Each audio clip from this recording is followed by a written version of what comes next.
नमस्कार दोस्तों, मेरा नाम है बलराम मिश्रा और मैं आपको स्वागत करता हूं मेरा चैनल पर्पज ऑफ एवरीथिंग पर। तो मैं आपके साथ जेनोगा रीड कर रहा हूं, उसका third chapter what is the mind of a man. तो जेनोगा रीड करने से पहले मैं आपको एक बात बता दूं कि जेनोगा कोई भी किताब पढ़ने से पहले हमारा माइंड में बहुत सारा सवाल आता है कि मैं इसको पढ़ूँ कि ना पढ़ूँ, पढ़ना चाहिए कि नहीं पढ़ना चाहिए, अगर पढ़ना चाहिए तो क्यों पढ़ना चाहिए। तो अगर आप पेशेंसफुली बिना सवाल पूछे अगर आप ये किताब को रीड करेंगे तो आपका सवाल का आंसर कोई आपको देगा नहीं, बल्कि आपको मिल जाएगा, ऑटोमेटिक आपको खुद को मिल जाएगा। और आप तभी आपको पता चलेगा कि इसका वैल्यू है कि नहीं है। पहले एक बार पढ़ के तो देखिए, उसका बाद फिर आपको पता चलेगा सब कुछ। तो मैं पढ़ाई शुरू कर रहा हूँ। The mind of a man is like a cloth, the strands of which are thoughts with which the cloth is woven. तो शहर जी बोलते हैं कि जो हमारा जो माइंड है it is like a cloth. For example मान लो एक क्लॉथ है जिसमें ढेर सारा कपड़ों का मिक्सचर मतलब नायलन की भी है और कॉटन की भी है, और इसमें ढेर सारा कपड़ा मिला करके एक कपड़ा डिज़ाइन किया गया है, उसको हम माइंड बोलते हैं।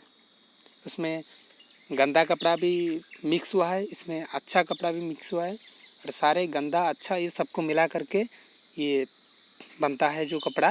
वो कपड़ा को हम माइंड के साथ कंपेयर कर सकते हैं कि माइंड इस तरह होता है ना, कि माइंड के अंदर बहुत सारा अच्छा थॉट होता है, माइंड के अंदर बहुत सारा गंदा थॉट होता है। जैसे किसी को देख करके अंदर ही अंदर गुस्से वाला थॉट हो सकता है, डर वाला थॉट हो सकता है, और सेक्स वाला थॉट भी हो सकता है। जैसे बहुत सारा थॉट हो सकता है। तो mind is nothing but a combination of all types of thoughts. ढेर सारे थॉट को मिला करके हम बोल सकते हैं कि ये हमारा माइंड है।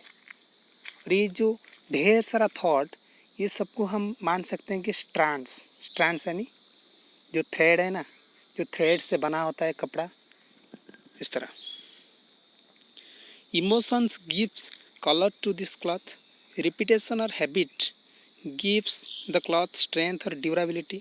The quality of the internal states are stored in thoughts give it coarseness or fineness.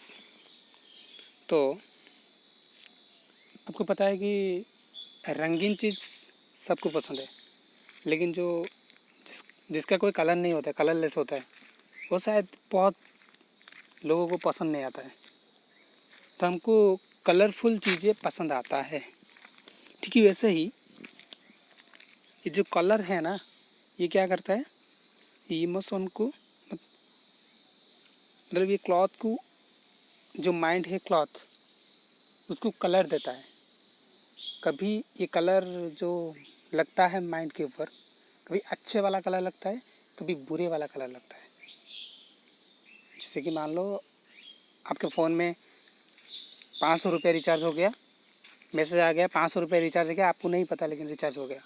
उसके बाद आपका हालत क्या होगा, बहुत खुशी से भर जाएगा। और मान लो उसी समय आपका फ़ोन हाथ से गिर गया और वो टूट गया एकदम, 25,000 का फ़ोन था, एकदम टूट गया। तभी क्या होगा, तभी जो माइंड का कलर था उसके अंदर काला काला कलर एकदम लग जाएगा। पहला जो कलर था एकदम अच्छा कलर था, रिचार्ज हो गया था 500 रुपया, फिर जब टूट गया फिर एक अलग कलर लग गया। ठीक इस तरह मतलब माइंड को कलर कौन देता है, इमोशन देता है। इमोशन उसको डिज़ाइन करता है, कलरिंग करता है। कभी अच्छा दिखता है, कभी बुरा दिखता है, कभी अच्छा लगता है, कभी बुरा लगता है, इस तरह चलता ही रहता है।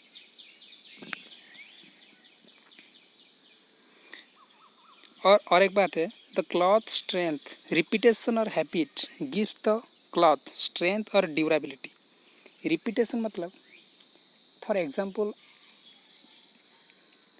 जैसे जैसे हम लिखते हैं ना, छोटा बच्चा को देखते हैं ना, छोटा बच्चा जब पहले लिखता है तो बहुत ही गंदा लिखता है, और बहुत समय लगता है उसको एक लेटर लिखने के लिए बहुत समय लगता है, लेकिन जब वो बड़ा होता है तो रिपीटेशन जब बार बार बार बार लिखते लिखते लिखते लिखते उसका आदत पड़ जाता है तो रंग होने का कोई चांस ही नहीं होता है। जो कुछ भी लिखता है एकदम बस सोचता है और लिखता है। लेकिन जो छोटे बच्चे हैं, वो छोटा बच्चा है, वो क्या करता है, पहले अच्छे से सोचता है, फिर समझता है कि मैं सही लिख रहा हूँ कि गलत लिख रहा हूँ। मान लो क मैंने सोचा तो क सोचा, फिर माइंड में ख आ जाएगा, ये छोटे बच्चे का होता है। लेकिन जब रिपीटेशन होता है तब क्या होता है कि और गलती होने का चांस नहीं होता है। ठीक वैसे ही हमारा माइंड भी वैसे ही होता है। फॉर एग्जाम्पल, एक बच्चा जो कि बचपन से गुस्सा कर रहा है, बहुत ज़्यादा गुस्सा कर रहा है, उसको सिखाया गया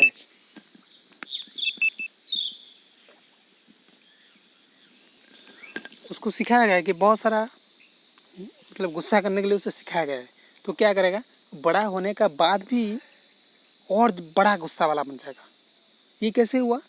क्योंकि हमारा एक थॉट जब रिपीट होता है, बार बार आता है, बार बार आता है, तब क्या होता है कि वो बहुत ज़्यादा ताकतवर बन जाता है। जब वो ताकतवर बन जाता है तब उसको रोकने के लिए मतलब रोकना इम्पॉसिबल हो जाता है। द ग्रे मैटर और brain then shapes this cloth into clothes which manifest itself as character, likes and dislikes, gives fashion to the clothes, that is gives shades of expressions to the character and the life of the individual. तो जो thought है हमारा, दो type का तो thought होता है, एक तो लाइकिंग थॉट और एक डिसलाइकिंग थॉट। या तो हम पसंद करते हैं कोई चीज़ को, या फिर हम कोई चीज़ को डिसलाइक करते हैं, यानी पसंद नहीं करते हैं। ये सबको मिला जुला करके हम बोल सकते हैं कि ये हमारा कैरेक्टर है। कैरेक्टर मतलब वो आदमी ऐसा है, ये आदमी गुस्से वाला है, ये आदमी बहुत ही टर्चरस वाला है, और ये बहुत ही मतलब सेक्स में जाने वाला आदमी है, इस तरह। Constant daily practice is explained in chapter 2 and taking proper steps to remedy or correct which we shall study later must refine our emotions and with it the quality of our thoughts. Our likes and dislikes will change, which means a revolution of the things of the world, which in turn will enable us to have a higher quality of character or level of thought than the old. तो कहते हैं कि chapter 2 में जब हम एक practice हमको दिया गया था कि कोई भी एक थॉट को लेने के बाद ये ड्रिफ्ट राइटिंग जो होता है, ये एक बहुत अच्छा प्रैक्टिस होता है।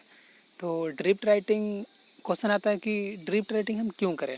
तो सिंपल सा जवाब है कि मान लो आपका पेट में कीड़ा है। अगर कीड़ा है तो आपको अनकम्फर्टेबल फील होगा। ये जो अनकम्फर्टेबल की फीलिंग, ये आपको होगा, सामने वाला को पता नहीं चलेगा कि आपके अंदर कुछ मतलब अच्छा नहीं लग रहा है आपको। ये सामने वाला नहीं समझ सकता, ये बस आप ही समझ सकते हैं। ठीक वैसे ही आपकी माइंड के अंदर जो भी थॉट चल रहा है ना, वो ऐसा नहीं कि नोटिस बोर्ड की तरह बाहर दिख रहा है और सामने वाला दिख रहा है, हाँ इसके अंदर अभी ये चल रहा है, उसका बाद ये चल रहा है, इसका बाद ये चल नहीं दिख रहा है। तो सिर्फ वो आपको ही दिखेगा। इसलिए आपको क्या करना पड़ेगा कि आपको पता चल गया कि कोई भी थॉट आपकी माइंड के अंदर है, वो सिर्फ आपको ही दिख सकता है। और जो आपको दिख सकता है तो आपको उसको क्या करना पड़ेगा, उसको पकड़ना पड़ेगा कि मेरा माइंड एक थॉट में जब लेता हूँ, मेरा माइंड कहाँ कहाँ जाता है। मेरा माइंड सेक्स की तरफ जाता है, मेरा माइंड गुस्से की तरफ जाता है। बस उसको लिखना है और एक एक डिस्टर्बेंस को पकड़ करके आपको उसका अंदर घुसना है कि ये क्यों आया, आखिर कब आया, कैसे आकर के ये मुझे डिस्टर्ब किया। तब उसका बाद फिर धीमे धीमे आपका जो थॉट जो आता है, ये चेंज होना शुरू हो जाएगा। जो पुराना थॉट था, वो पुराना थॉट क्या होगा, नया थॉट में बदल जाएगा। We have noted that mind is invisible. हमने देखा है कि माइंड दिखता नहीं है, माइंड को आप छू नहीं सकते, बस उसको महसूस कर सकते हैं। Were it to become visible we could observe that and study. Because it is invisible, we cannot observe and understand. If we cannot observe and understand our own mind, it is much more difficult to observe and understand another mind, and this leads to misunderstanding. ये एक बहुत अच्छा sentence है। Misunderstanding क्यों होता है? बहस हो जाता है यार, झगड़े हो जाता है, लड़ाई हो जाता है। दोनों जब बातचीत करते हैं ना, तो आपने बहुत टाइम देखा होगा कि आवाज़ एकदम तेजी से बात चल रहा है कि, तो ये जो मिसअंडरस्टैंडिंग है ये क्यों होता है? एक्चुअली मेरा, मान लो मैं किसका साथ बात कर रहा हूँ, तो मेरा बात अगर उसका पास नहीं पहुँच पाएगा, मैं जो बोल रहा हूँ अगर वो नहीं फील कर पाया, तो फिर मिसअंडरस्टैंडिंग तो शुरू हो जाएगा।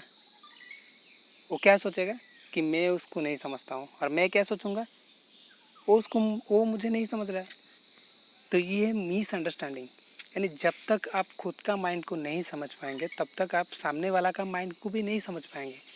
और जब आप सामने वाला का माइंड को नहीं समझ पाएंगे, तो मिसअंडरस्टैंडिंग होना चाहिए, क्यों नहीं? तो पहले आपको क्या करना पड़ेगा, आपका खुद का माइंड को समझना पड़ेगा, खुद का माइंड को देखना पड़ेगा। क्योंकि जब सामने वाला कुछ बोलता है, तो मेरा माइंड के अंदर अगर कुछ एजिटेशंस होता है, उसका मतलब ये है कि अगर मैं किसी को भी कुछ बोलता हूँ, तो उसका अंदर भी कुछ एजिटेशंस हो रहा होगा ना। तभी आप आपका वर्ड के ऊपर लगाम लगाना शुरू करेंगे कि मैं क्या बोल रहा हूँ, ये बोलने का बाद उसका माइंड में क्या होगा। जब आपको ये पता चलेगा, तब आप क्या करेंगे, सोच समझ करके बोलना शुरू करेंगे। धीमे धीमे चेंजेस आएगा। ये मत समझो कि एकदम खट से हो जाएगा यार, खट से कुछ भी नहीं हुआ है। There is, however, a way to overcome these obstacles. The ancient sages were able to both observe and understand. तो पुराने जो सेजेस थे, संत साधु संत जो थे, वो क्या कर रहे थे, उन्होंने उनका माइंड को समझ पाए थे और देख भी पाए थे कि क्या माइंड के अंदर चल रहा है। All reactions of the gray matter to impulse or impact received from what we call collectively the mind consists of a reaction which occurs how each an impact registered our sense in the physical body do this. These senses are medium which note the impacts as coded impulses received. They also in turn receive decoded thought sent out by brain as a result of the coded impulse being received. Coded impulse क्या होता है? जो कुछ भी अंदर जाता है information, उसको कोडेड इम्पल्स बोलते हैं, और उसका बाद जो रिएक्शंस आता है ब्रेन से, उसको डिकोडेड इम्पल्स बोलते हैं।